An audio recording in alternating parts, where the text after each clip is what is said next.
CO health doctor सखावत, MS तहसील headquarter अस्पताल Khanpur doctor आगा तौहीद, DHO doctor Najeeb और ticket holder Pakistan Tehreek Insaf सेठ अब्दुल माजिद ने तहसील हेडक्वार्टर अस्पताल खानपुर में फ्री हेपेटाइटिस कैंप का इफ्तिताह किया। मजीद देखते हैं राना हामिद की इस रिपोर्ट में। खानपुर सीईओ रहीमर खान डॉक्टर सखावत रंधावा ने कहा है कि primary and secondary health care department हुकूमत पंजाब की जानिब से ये ऐसा इक़दाम लिया गया है। डिस्ट्रिक्ट हेडक्वार्टर और तहसील हेडक्वार्टर अस्पतालों में मरीजों के हेपेटाइटिस बी और सी के टेस्ट मुफ्त किए जाएंगे। अगर किसी मरीज में हेपेटाइटिस बी या सी का वायरस पाया जाता है, सैंपल लेने के बाद जैसे ही पीसीआर की रिपोर्ट आएगी, तहसील हेडक्वार्टर अस्पताल में हेपेटाइटिस क्लिनिक कायम है, वहाँ इनका मुफ्त इलाज किया जाएगा। ये कैंप 21 अक्टूबर से 25 अक्टूबर तक जारी रहेगा और आवाम की सहूलियत के लिए ये कैंप सुबह 8 बजे से शाम 5 बजे तक जारी रहेगा। इन्होंने कहा है कि आवाम ज्यादा से ज्यादा इससे फायदा जी primary and secondary health care department हुकूमत पंजाब की तरफ से ये बड़ा एक ऐसा इक़दाम लिया गया है।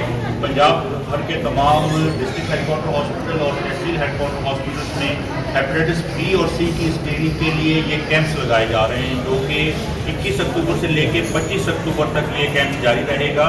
और यहाँ पे हेपेटाइटिस बी और सी की मुफ्त स्क्रीनिंग की जा रही है और अगर कोई हेपेटाइटिस बी नेगेटिव है तो उसको हेपेटाइटिस बी की वैक्सीनेशन भी मुफ्त फराहम की जा रही है। और उसके बाद अगर खुदा न खास्ता किसी में हेपेटाइटिस बी या सी का वायरस पाया जाता है तो उसके लिए पीसीआर के सैंपल यहाँ पे कलेक्ट किए जा रहे हैं और वो टेस्ट भी मुफ्त किया जाएगा।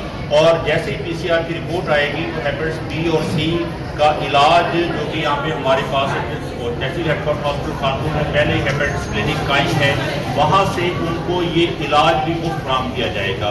और मेरी अपील है तमाम लोगों से कि वो ज़्यादा से ज़्यादा तादाद में यहाँ पे आएँ, अपनी फैमिलीज़ को भी साथ लेके आएँ, ताकि उन सबको ये सहूलत जो हम फराहम की जा रही है पूरे पंजाब से, ये ज़्यादा से ज़्यादा तादाद में इससे मुस्तफ़ीद हो सके। कैमरामैन टीम के साथ राना मोहम्मद हामिद, राज न्यूज़ खानपुर।